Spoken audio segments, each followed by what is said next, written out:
అవినీతిని నిర్మూలించడం, అవినీతిని పటాపంచలు చేయటం, అవినీతిని తరిమికొట్టడం, ఇలా బద్దలు కొడదాం. జీవితాల్లో కాంతిని తీసుకొద్దాం, మన ప్రజా జీవితాల్లో వెలుగును తీసుకొద్దాం. జనసేన ప్రభుత్వాన్ని స్థాపిద్దాం. పోలీస్ కానిస్టేబుల్స్ కానీ, పోలీస్ శాఖ వారు కానీ, ప్రతి ఉద్యోగి, ప్రతి టీచరు, ప్రతి ప్రభుత్వ ఉద్యోగి పొద్దు నుంచి సాయంత్రం దాకా రెక్క ముక్కలు చేసుకోవాలి. ఒక 10,000 సంపాదించాలంటే పిల్లల్ని పోషించాలి. మరి ఒక్కొక్క రాజకీయ నాయకుడు ఏం చేశారు? వీళ్ళకి ఇంత సంపాదన, వేల కోట్లు సంపాదించుకుంటారు, మళ్ళీ ఎక్కి ఆ డబ్బులతో మన జీవితాలను చిత్రం చేస్తున్నారు, తొక్కేస్తున్నారు. నేను ఒకటే కోరుకున్నాను, ఎంతకాలం జరుగుద్ది ఈ దోపిడీ? ఎంతకాలం భరిస్తాం ఈ అవినీతిని? మారుతారేమో మారుతారేమో మారుతారేమో అని చూస్తే వీళ్ళకి మారే తత్వం లేదు, మారే బుద్ధి లేదు. వీళ్ళకి సమూలంగా ఒక వరదలాగా, ఒక తుఫాన్ లాగా ఈ అవినీతి రాజకీయ నాయకుల్ని తన్ని తగలేద్దాం, తన్ని తరిమేద్దాం. సమాజాన్ని నిర్మిద్దాం. ఒక సరికొత్త బాధ్యతతో కూడిన రాజకీయ జవాబుదారీతనం వ్యవస్థని తీసుకొద్దాం. మా అమ్మ అంది, మనకెందుకు రాజకీయాలు? చిన్నపాటి కానిస్టేబుల్ కుటుంబాల నుంచి వచ్చిన వాళ్ళు మనకెందుకు నాన్న ఈ గొడవలు అంటే, ఆ మా అమ్మ కూడా చెప్పా, నీ కొడుకు బాగుండాలి, మిగతా బిడ్డలందరూ చచ్చిపోవాలమ్మా. నేను చస్తాను, మిగతా బిడ్డలు పోవాలా? నేను ఒకటే అడిగాను, నా దేశం కోసం, నా సమాజం కోసం, నా తెలుగు జాతి కోసం, మన కోసం, అరే నీ బిడ్డని త్యాగం చేయి, వదిలే, నన్ను అడ్డు పెట్టకు, నన్ను ఇబ్బంది పెట్టకు. ఈ తల్లి సెంటిమెంట్తో నన్ను సాగు కొట్టుకోమని చెప్పి 2 చేతులు పెట్టాను. నా బిడ్డ నన్ను వదులు. మా అమ్మకి 2003లో గొడవ పెట్టుకుంటే 2018కి మా అమ్మ అనుమతి ఇచ్చింది. విపరీతమైన పేదరికం ఉంది. దిగువ మధ్యతరగతి కుటుంబాల నుంచి వచ్చిన వాడిని, కష్టాలు తెలిసిన వాడిని. ఈ రోజుకి మా పెదనాన్నగారి పిల్లలు ఒక చిన్నపాటి కూరగాయల కొట్టు నడుపుకునే కుటుంబం మాది. ఎక్కడో నెల్లూరులో చిన్నపాటి టిఫిన్ సెంటర్ నడుపుకునే కుటుంబాలు మావి. చిన్న కూల్ డ్రింక్ షాపులు పెట్టుకునే కుటుంబాలు మావి. చిన్నపాటి ఉద్యోగాలు చేసే కుటుంబాలు మావి. ఏదో మేమైతే యాక్టర్లు అయ్యాం కానీ మా బంధువులందరూ కానీ, మా స్నేహితులందరూ కానీ చాలా చిన్న దిగువ మధ్య తరగతి వ్యక్తులు. అందుకే నేను అంత బాధను అర్థం చేసుకోగలను. 25 కేజీలు బియ్యం ఇవ్వడానికి నేను జనసేన పార్టీ పెట్టలేదు. మీకు 25 సంవత్సరాల బంగారు భవిష్యత్తు ఇవ్వడానికి జనసేన పార్టీ పెట్టాను.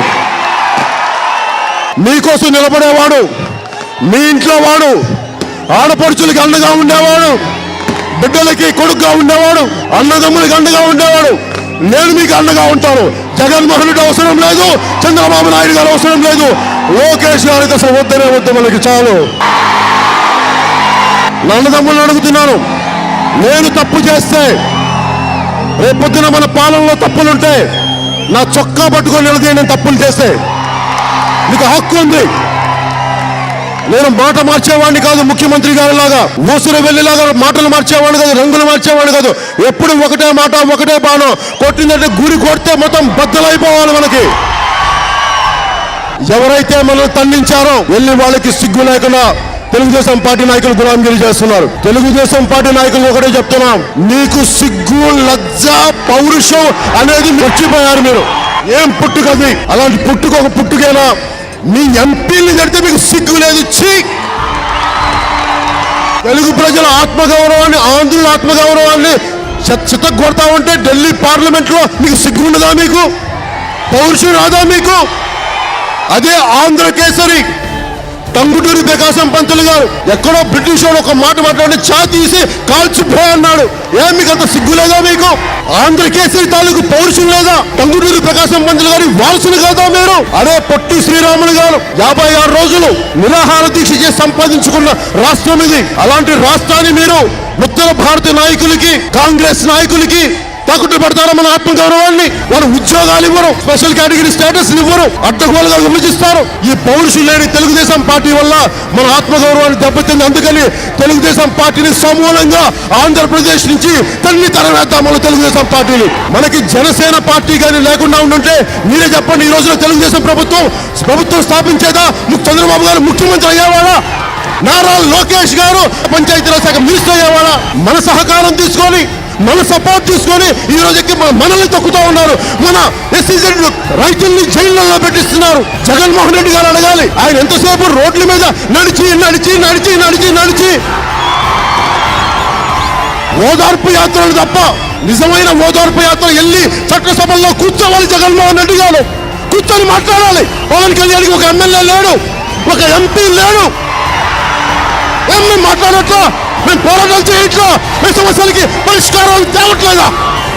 మాకే ఇంత దమ్మున్నప్పుడు ఏం మీకు ఎందుకు లేదు? మీ నాన్నగారు ముఖ్యమంత్రి కదా రాజశేఖర రెడ్డి గారు. వీరికి చిత్తశుద్ధి లేదు, త్రికరణ శుద్ధి లేదు.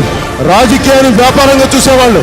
మనకు అలాంటి వ్యక్తులతో, అలాంటి మంత్రులు వద్దు, అలాంటి ఎమ్మెల్యేలు వద్దు, అలాంటి ముఖ్యమంత్రులు వద్దు. మొన్న మన రాజమండ్రి కవాతులను మీరు చూశారు. 10 లక్షల మంది మిలియన్ మార్చి చేశాం మనం. 1 లక్ష కాదు, 10 లక్షల మంది యువత గోదావరికి అడ్డు ఈదుకుంటూ నడుచుకుంటూ ఎందుకు వచ్చారంటే మార్పు కావాలి, పాలనా వ్యవస్థ సక్రమంగా జరగాలి, అవినీతి అంతమందించాలి. విసిగిపోయాం. డబ్బున్న వాడు డబ్బున్నోడు అవుతున్నాడు. దోపిడీదారుని చొక్కా పట్టుకుని నిలదీసే జెండా జనసేన జెండా. కవి శివారెడ్డి మాటలు గుర్తొస్తాయి. శాంతిని నెలకొల్పాలంటే కూడా కత్తి అండ కావాల్సిన రోజు. చంద్రబాబు నాయుడు గారికి, జగన్మోహన్ రెడ్డి గారికి, లోకేష్ గారికి గాంధీ గారి పద్ధతులు చెప్తే అర్థం కావు మాటలు. వాళ్ళకి తోలు మందమైపోయింది, మాటలు వినరు.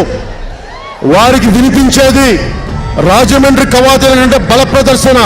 దేనికి బల ప్రదర్శన అంటే మీరు అవినీతిని అడ్డంగా పెంచేస్తున్నారు, తస్మా జాగ్రత్త, బద్దలు కొడతా మీ అవినీతి కోటలను చెప్పడానికి రాజమండ్రి కవాతు.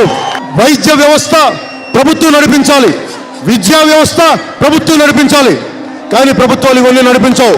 అవన్నీ నారాయణ గారికి ఇచ్చేయండి, కార్పొరేట్స్కి ఇచ్చేయండి, చదువు హాస్పిటల్స్ కార్పొరేట్కి ఇచ్చేయండి. కానీ మందు మటుకు సారా షాపులు, లిక్కర్ షాపులు ఇది మటుకు చంద్రబాబు గారు నడుపుతారు, ఇది మటుకు లోకేష్ గారు నడుపుతారు. ఎందుకంటే వాళ్ళ నాయకులకి, వాళ్ళ కుటుంబీకులకి డబ్బులు వస్తాయి కదా. ఆ డబ్బులతో మన ఓట్లు కొనాలి కదా.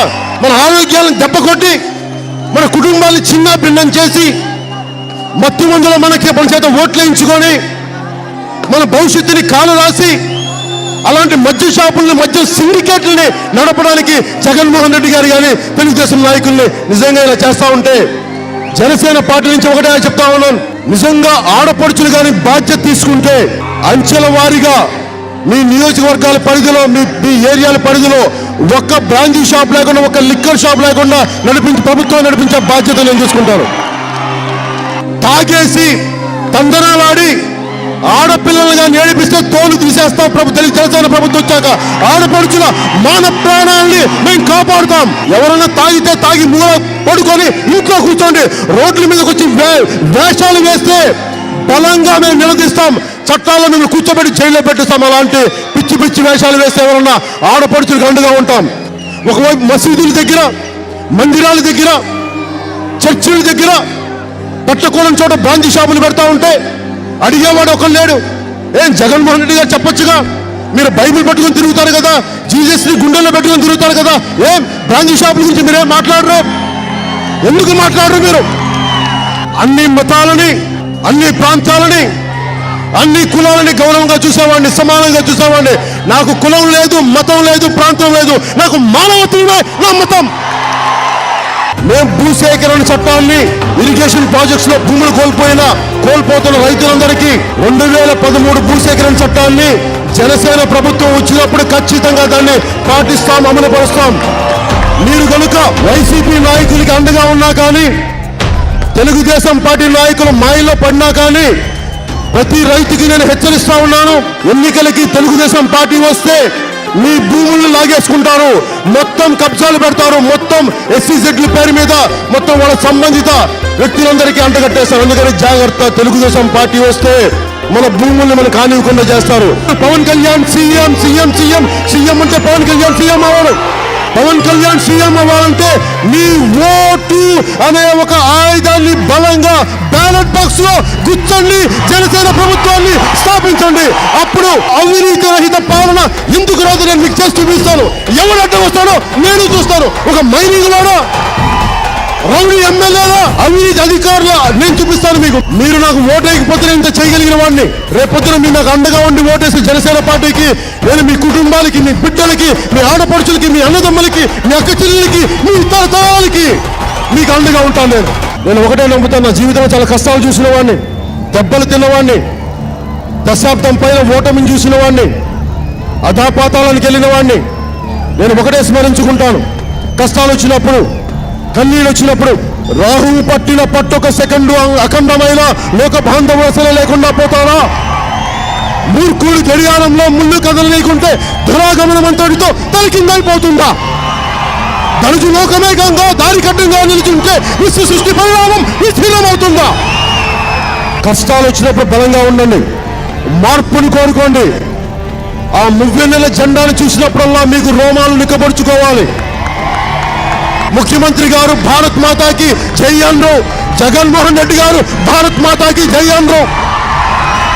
ముఖ్యమంత్రి గారికి కానీ లోకేష్ గారికి కానీ ఒక్కసారి చెప్తా ఉన్నాను, మీరు జాతీయ జెండాని మోసే నైతిక బలం ముఖ్యమంత్రి గారికి కానీ, జగన్మోహన్ రెడ్డి గారికి కానీ, లోకేష్ గారికి కానీ మీకుందా? అంత నైతిక బలం, అంత నైతిక బలం మీకుందా?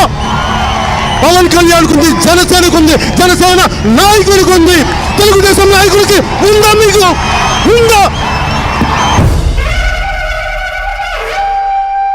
ఒక్కసారి అవినీతి కోటలు బద్దలయ్యేలా, ఢిల్లీ కోటలు బద్దలయ్యేలా, కాంగ్రెస్ కోటలకి బీటలు వారేలా, తెలుగుదేశం పార్టీ సమూలంగా చిత్రమయ్యేలా, వైసీపీ పారిపోయేలా ఒక్కసారి భారత్ మాతాకి జై కొడదాం.